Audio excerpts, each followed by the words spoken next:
ನಾಗಮಣಿಯಲ್ಲಿ. ನಾಗಮಣಿ ನನ್ನ ಹತ್ರ ಇಲ್ಲ ಅಂತ ಹೇಳಿದ್ನಲ್ಲ. ಆದರೆ ನನ್ನ ಬಳಿ ಇದೆ ಎಂದು ಹೇಳುತ್ತಿದ್ದೇನಲ್ಲ.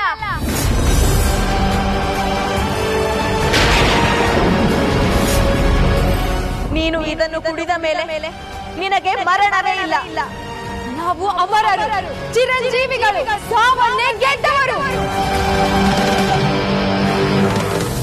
ನೋಡು ನೋಡು, ನಾನು ಮೃದು, ಆದರೆ ದಾಕ್ಷಾಯಿಣಿ ಹಾಗಲ್ಲ.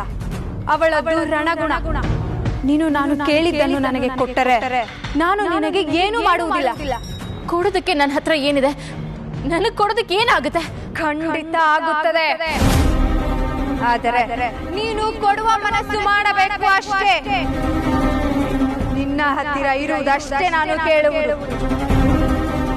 ನೋಡು ನೋಡು, ನಿನ್ನ ಕುತ್ತಿಗೆಯಲ್ಲಿ ಅದೇನೋ ಮಾಲೆ ಇದೆಯಲ್ಲ, ಅದು ನನಗೆ ಬೇಕು. ಏನ್ ಯೋಚನೆ ಮಾಡ್ತಾ ಇದೀಯಾ? ನಾನು ನಿನ್ನ ಮಾಂಗಲ್ಯ ಕೇಳುತ್ತಿಲ್ಲ. ನಾನು ಕೇಳುತ್ತಿರುವುದು ನಿನ್ನ ಕತ್ತಲಿರುವ ಮಾಲೆ. ಪ್ರಾಣದ ಮುಂದೆ ನಿನಗೆ ಅದು ಏನು ಅಲ್ಲ ತಾನೆ. ಕೊಡು. ಇದು ನಿಮ್ಮ ಬಳಿ ಇರೋದು ಸೂಕ್ತ. ಇದು ನಿಮಗೆ ದಾರಿ ತೋರಿಸುತ್ತೆ. ನಾನು ಇದನ್ನು ಕೊಟ್ಟ ಮೇಲೆ ತ್ರಿಶೂಲ ಅದರ ಬಗ್ಗೆ ಯೋಚನೆ ಬೇಡ. ಕೊಡು. ನಿನಗೆ ನಿನ್ನ ಗಂಡ ತ್ರಿಶೂಲ್ ಬೇಡವೇ? ಕೊಡು ಮತ್ತೆ.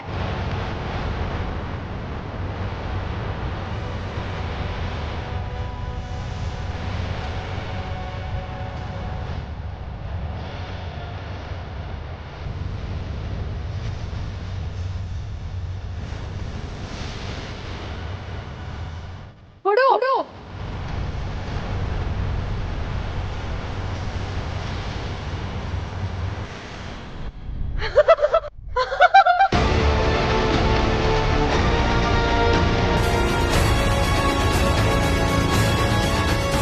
ಕೃಷ್ಣ, ಎಲ್ಲಿಗೆ ಹೋಗ್ತಾ ಇದ್ಯಾ? ನನ್ನ ತ್ರಿಶೂಲ್ ಎಲ್ಲಿ? ನಾಗಮಣಿ ಅಯ್ಯೋ, ಅದು ಎಲ್ಲಿದೆ ಅಂತ ನನ್ಗೆ ಗೊತ್ತಿಲ್ಲ ಅಂತ ಹೇಳಿದ್ನಲ್ಲ. ಅಯ್ಯೋ ಮಂಕೆ, ಅದೇನೋ ಹೇಳುತ್ತಾರಲ್ಲ, ಹನುಮಂತನಿಗೆ ಅವನ ಶಕ್ತಿಯ ಬಗ್ಗೆ ಗೊತ್ತಿಲ್ಲವಂತೆ, ಆನೆಗೆ ತನ್ನ ಆಕಾರ ಗೊತ್ತಿಲ್ಲವಂತೆ. ಹಾಗೆ ಈ ನಾಗಿಣಿಗೆ ನಾಗಮಣಿ ತನ್ನ ಬಳಿ ಇದ್ದರು ಅದು ಗೊತ್ತಾಗಲೇ ಇಲ್ಲವಂತೆ. ಎಂತ ದೌರ್ಭಾಗ್ಯ. ಕೃಷ್ಣ, ತ್ರಿಶೂಲ್ ಎಲ್ಲಿ? ನಿನ್ನೆ ಕೇಳ್ತಾ ಇರೋದು ತ್ರಿಶೂಲ್ ಎಲ್ಲಿ ಎಂದೆ. ನಾಗಮಣಿಯಲ್ಲಿ. ನಾಗಮಣಿ ನನ್ನ ಹತ್ರ ಇಲ್ಲ ಅಂತ ಹೇಳಿದ್ನಲ್ಲ. ಆದರೆ ನನ್ನ ಬಳಿ ಇದೆ ಎಂದು ಹೇಳುತ್ತಿದ್ದೇನಲ್ಲ.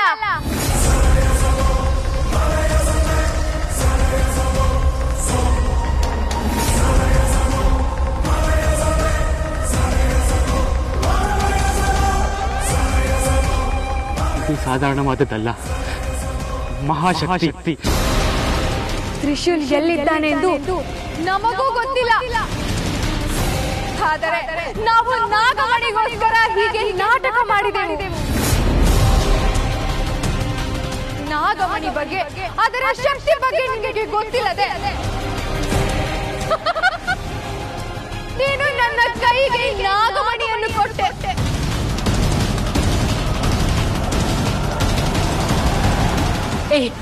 ಕೊಡೋದನ್ನ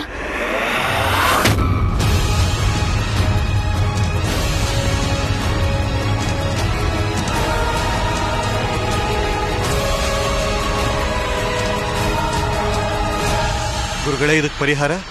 ದಿಗ್ವಿಜಯ, ಭಯ ಬೇಡ. ಭೂಪ್ರಾಂತ್ಯದಲ್ಲಿ ಯಾವುದೇ ದಿಕ್ಕಿನಲ್ಲಿ ನಾಗಮಣಿ ಇದ್ದರೂ ಅದು ಭೂಸ್ಪರ್ಶವಾದೊಡನೆ ನನ್ನ ಅರಿವಿಗೆ ಬರುತ್ತದೆ. ಅದನ್ನು ತಾಯಿ ಜ್ವಾಲಮಾಲಿನಿ ನನಗೆ ತೋರುತ್ತಾಳೆ. ಓಂ ಜ್ವಾಲಮಾಲಿನಿಯೇ ನಮಃ, ರುಂಡಮಾಲಿನಿಯೇ ನಮಃ, ಮಾರ್ಗ ಬಂಧುವೇ ನಮಃ.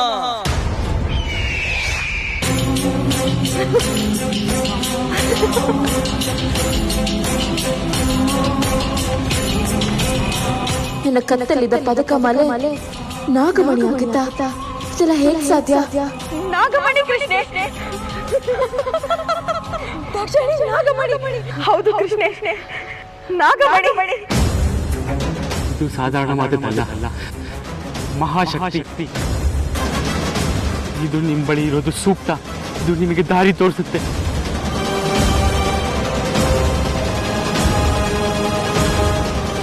ದಾಕ್ಷಾಯಿಣಿ, ಅಂತೂ ಈ ನಾಗಮಣಿ ನಮ್ಮ ವಶವಾಯಿತು. ಇದರಿಂದ ನಮ್ಮ ಎಲ್ಲ ಆಸೆಗಳು ನೆರವೇರಬಹುದು. ಇದರ ಶಕ್ತಿಯಿಂದ ನನ್ನ ನಾಗರ ಮಚ್ಚೆಯ ಹುಡುಗ ನನ್ನವನಾಗುವನು. ದಾಕ್ಷಾಯಿಣಿ, ಇದರ ಶಕ್ತಿಯನ್ನು ನಾವು ಹೇಗೆ ಪಡೆಯುವುದು? ನನಗೆ ನನ್ನ ಶಾಪ ವಿಮೋಚನೆ ಯಾವಾಗ ಆಗುತ್ತದೆ? ಇದಕ್ಕೆ ಭೂಮಿ ಸ್ಪರ್ಶ ಮಾಡಿ ಪೂಜೆ ಮಾಡಬೇಕು ಕೃಷ್ಣೆ.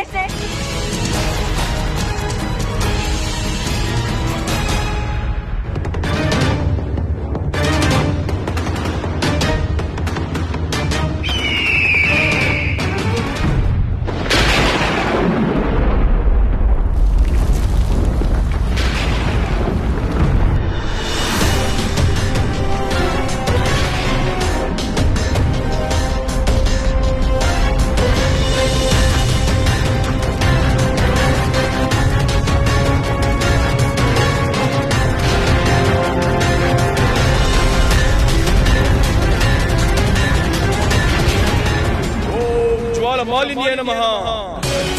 ರುಂಡ ಮಾಲಿನ್ಯೇ ನಮಃ. ಜ್ವಾಲಮಾಲಿನಿ ತಾಯೇ ಶರಣು, ತಾಯೇ ಶರಣು. ಗುರುಗಳೇ, ಏನಾಯ್ತು? ದಿಗ್ವಿಜಯ, ನಾಗಮಣಿ ಇಲ್ಲೇ ಎಲ್ಲೋ ಸಮೀಪದಲ್ಲೇ ಇದೆ. ಹಾಗಾದರೆ ಗುರುಗಳೇ? ಹೌದು, ನಾಗಮಣಿ ಭೂಸ್ಪರ್ಶವಾಗಿದೆ. ನಾಗಪ್ರಸನ್ನ ಪೂಜೆ ನಡೆಯುತ್ತಿರಬಹುದು. ಅಂದ್ರೆ ಗುರುಗಳೇ, ನಾಗಮಣಿ ನಮ್ ಕೈ ತಪ್ಪು ಹೋಗುತ್ತಾ? ಸಾಧ್ಯವೇ ಇಲ್ಲ. ತಾಯಿ ಜ್ವಾಲಮಾಲಿನಿ ಆಶೀರ್ವಾದವಿರುವವರೆಗೂ ಅದು ನಮ್ಮ ಕೈ ತಪ್ಪಲು ಸಾಧ್ಯವೇ ಇಲ್ಲ. ಓಂ ಪೀತಕಾಂತಾಯ ನಮಃ. ಓಂ ಮಾರ್ಗಬಂಧುವೇ ನಮಃ. ಚಂಡ ಮುಂಡಾಯ ನಮಃ. ಓಂ ಮಾರ್ಗಬಂಧುವೇ ನಮಃ. ಆವಾಹಯಾಮಿ.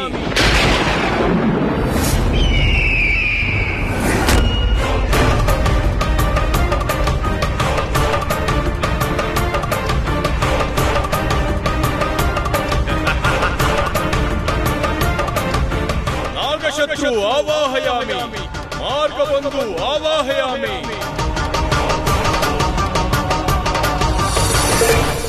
ಬಾ ದಿಗ್ವಿಜಯ, ಮಾರ್ಗಬಂಧು ದಾರಿ ತೋರಲು ಹೊರಟ. ನನ್ನನ್ನು ಹಿಂಬಾಲಿಸು.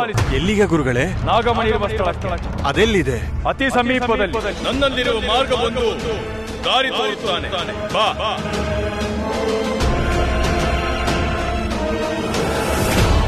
ಓಂ ಪಾತಾಳ ಭೈರವಿಯೇ ನಮಃ. ಓಂ ಕಾಲಾಯೇ ನಮಃ. ಓಂ ಚಂಡಮಾಲಿನ್ಯೇ ನಮಃ. ಓಂ ರಕ್ತಪಿಷ್ಟಪ್ರಿಯಾಯ ನಮಃ.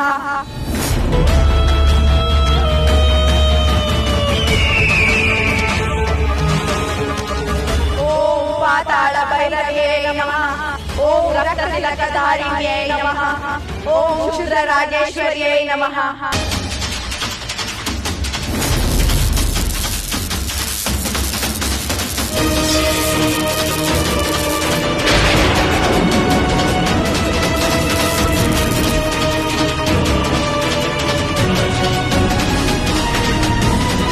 ಕೃಷ್ಣೆ, ಪೂಜೆ ಮುಗೀತು. ಇನ್ನು ಈ ನಾಗಮಣಿ ಶಕ್ತಿ ನಮ್ಮದಾಗುತ್ತದೆ ದಾಕ್ಷಾಯಿಣಿ. ಪೂಜೆ ಮುಗಿದ ನಂತರ ನಾಗಮಣಿಯಿಂದ ಅಮೃತ ಚಿಮ್ಮುತ್ತದೆ. ಆ ಅಮೃತವನ್ನು ನಾವು ಸೇವಿಸಿದರೆ ನಮಗೆ ಮರಣವಿಲ್ಲ. ನಾವು ಮರಣವಿಲ್ಲದವರು. ನಾವು ಅಮರರು, ಚಿರಂಜೀವಿಗಳು, ಸಾವನ್ನೇ ಗೆದ್ದವರು.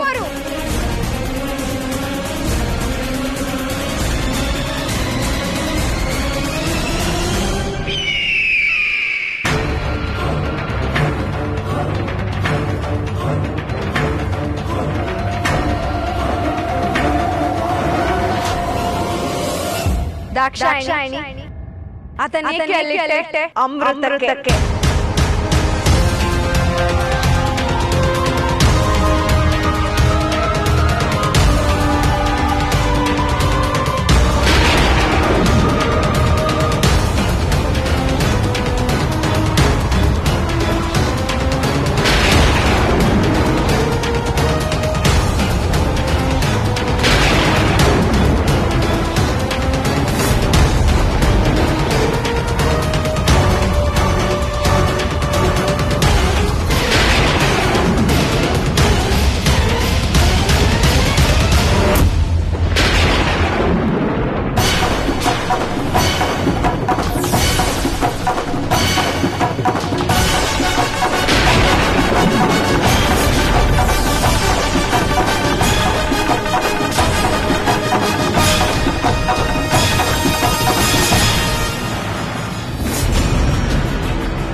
ದಾಕ್ಷಾಯಿಣಿ ನಾನಿದನ್ನು ಕುಡಿದರೆ ನನಗೆ ನನ್ನ ಶಾಪ ವಿಮೋಚನೆಯಾಗುತ್ತದೆಯೇ?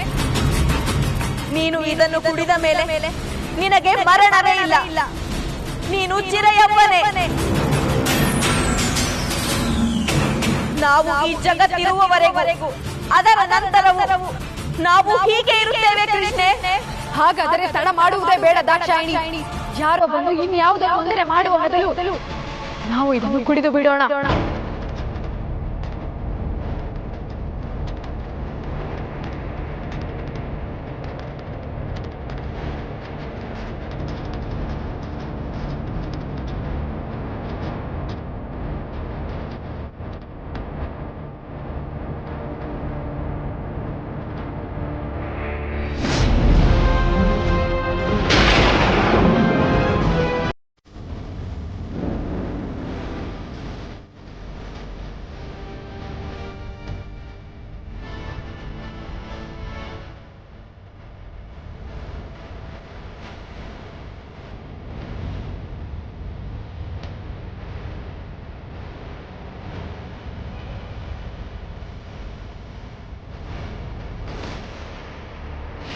ನಾಗಮಣಿ ಪರಮ ಪಾವನ ಶಕ್ತಿಮಣಿ ಸಮುದ್ರ ಮಂಥನದಲ್ಲಿ ಸೃಷ್ಟಿಯಾಗಿ ಮಹಾದೇವ ನಾಗಲೋಕಕ್ಕೆಂದು ದಯಪಾಲಿಸಿದ ಮಹಾಮಣಿ.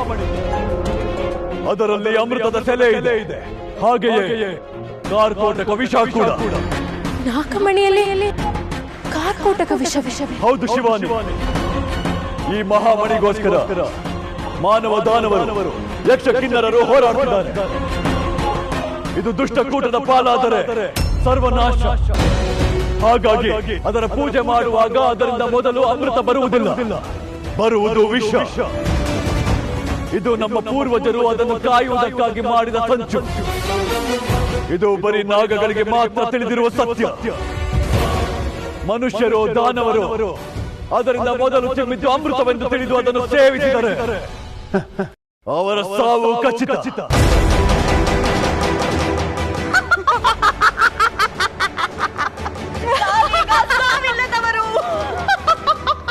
ನಾವಿನ್ನು ಚಿರಂಜೀವಿಗಳು ದಾಕ್ಷಾಯಿಣಿ. ನಮಗಿನ್ನೂ ಸಾವೇ ಇಲ್ಲ. ಯಮ ಕಿಂಕರರಲ್ಲ, ಯಮನೇ ಬಂದರೂ ನಮ್ಮನ್ನು ಏನು ಮಾಡಲು ಸಾಧ್ಯ ಇಲ್ಲ ಕೃಷ್ಣ. ಇನ್ನು ಮೇಲೆ ನಮ್ಮದೇ ರಾಜ್ಯಭಾರ. ಹೌದು ಕೃಷ್ಣ, ನಾವೇ ಇಲ್ಲಿಗೆ ಎಲ್ಲ. ಇನ್ನು ಮುಂದೆ ಬರೀ ಸಂತೋಷದ ಬದುಕು.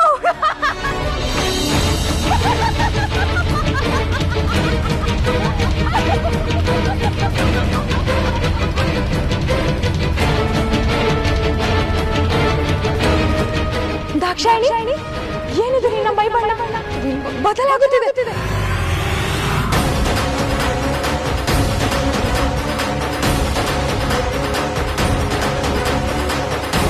ಕೃಷ್ಣ, ನನ್ನ ಮೈ ಬಣ್ಣ ಬದಲಾಗುತ್ತಿದೆ.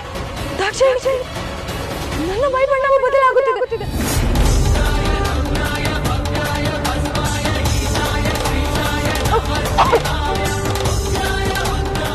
ಏನಿದು ಸಂಕಟ ದಾಕ್ಷಾಯಿಣಿ? ನಮ್ಮ ಪೂಜೆಯಲ್ಲಿ ಭಂಗವಾಯ್ತಾ ದಾಕ್ಷಾಯಿಣಿ?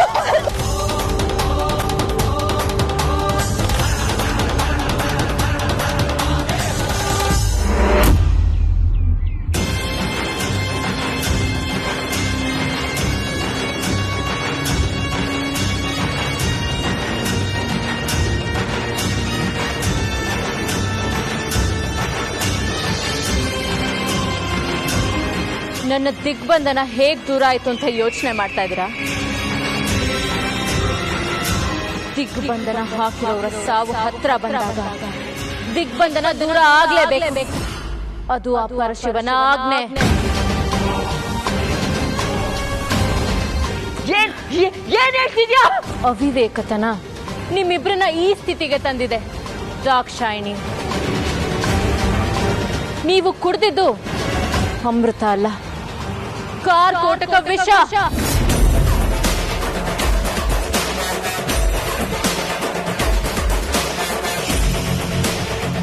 ಸಮುದ್ರ ಮಂಥನ ಮಾಡೋ ಸಮಯದಲ್ಲಿ ಬಂದ ಹಾಲಾಹಲ ಏನಿದ್ಯೋ ಅದು ನಾಗಮಣಿಲಿ ಒಂದಂಶ ಸೇರ್ಕೊಂಡಿದೆ. ಪೂಜೆ ಮಾಡೋ ಹೊತ್ತಲ್ಲಿ ನಾಗಮಣಿಯಿಂದ ಹೊರಬರೋದು ಅಮೃತ ಅಲ್ಲ, ಅದು ಕಾರ್ಕೋಟಕ ವಿಷ. ನಿಮ್ಮಂತ ದುಷ್ಟ ಜೀವಿಗಳು ನಾಗಮಣಿನ ದುರುಪಯೋಗ ಪಡಿಸ್ಕೋಬಹುದು ಅಂತ ನಮ್ಮ ಪೂರ್ವಿಕರ ದೂರದೃಷ್ಟಿ ಇದು. ನಾಗಮಣಿಯಿಂದ ಅಮೃತ ಸಿಗುತ್ತೆ ನಿಜ, ಆದ್ರೆ ನಾವು ನಾಗಗಳೇ ಆ ಅಮೃತ ಕುಡಿದು ಅಮರರಾಗಬೇಕಂತ ಒಂದು ದಿನಾನು ಬಯಸಿದವರಲ್ಲ. ಯಾಕಂದ್ರೆ ನಾವು ಆ ಪರಶಿವನ ಆರಾಧಕರು. ಒಂದರ ಆದಿ ಇದ್ದಲ್ಲಿ ಅಂತ್ಯವೂ ಇರಲೇಬೇಕು. ಹಾಗನ್ಕೊಂಡು ಬದುಕ್ತಿರೋರು ನಾವು. ಶಿವರಾಧಕರ ಸೃಷ್ಟಿಯಲ್ಲಿ ನಾಶವೂ ಇರಲೇಬೇಕು. ಇಲ್ಲ ಅಂದ್ರೆ ಪ್ರಪಂಚ ಉಳಿಯೋದಿಲ್ಲ.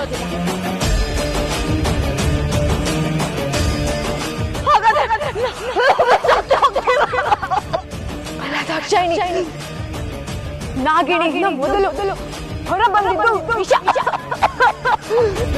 ನಂತರ ಹೊರಬರುವುದು ಅಮೃತ. ಈಗಲೇ ನಾವು ಮರುಪೂಜೆ ಮಾಡೋಣ. ನಾವು ಬದುಕಬೇಕು ದಾಕ್ಷಾಯಿಣಿ. ಕೃಷ್ಣೆ, ತೆಗೆದುಕೊಂಡು ಹೋಗೋಣ. ಬೇಡ ದಾಕ್ಷಾಯಿಣಿ, ನಾಗಮಣಿ ಅಮೃತ ಶಿಮ್ಮಿದ ಮೇಲೆ ಅದು ಶಾಂತವಾಗಲು ಸಮಯ ಬೇಕು. ಅದನ್ನು ನಾವು ಸ್ಪರ್ಶಿಸಿದರೆ ಭಸ್ಮವಾಗುತ್ತೇವೆ. ಅದನ್ನು ನಾವು ಮರುಪೂಜೆ ಮಾಡಿ ಪಡೆದುಕೊಳ್ಳಬೇಕು. ಎದ್ದಳು ದಾಕ್ಷಾಯಿಣಿ.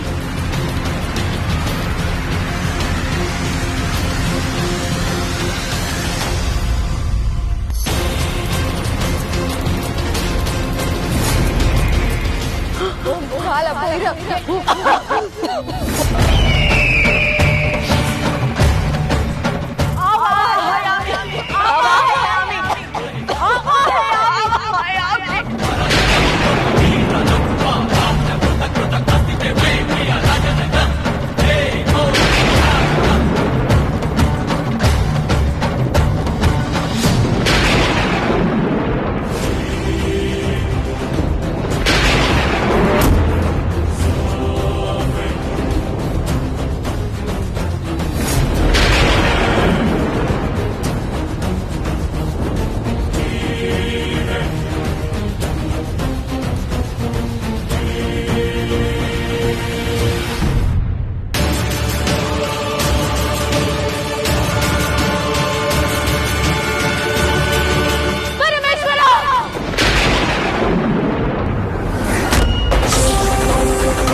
ಅಮರರಾಗಬೇಕಾಗಿರೋರು ಮುಕ್ಕೋಟಿ ದೇವತೆಯರು, ನಿಮ್ಮಂತ ದುಷ್ಟರಲ್ಲ.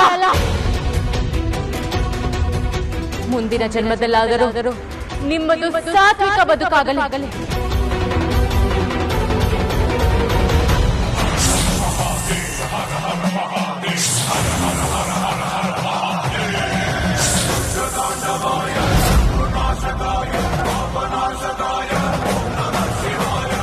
ದಾಕ್ಷಾಯಿಣಿ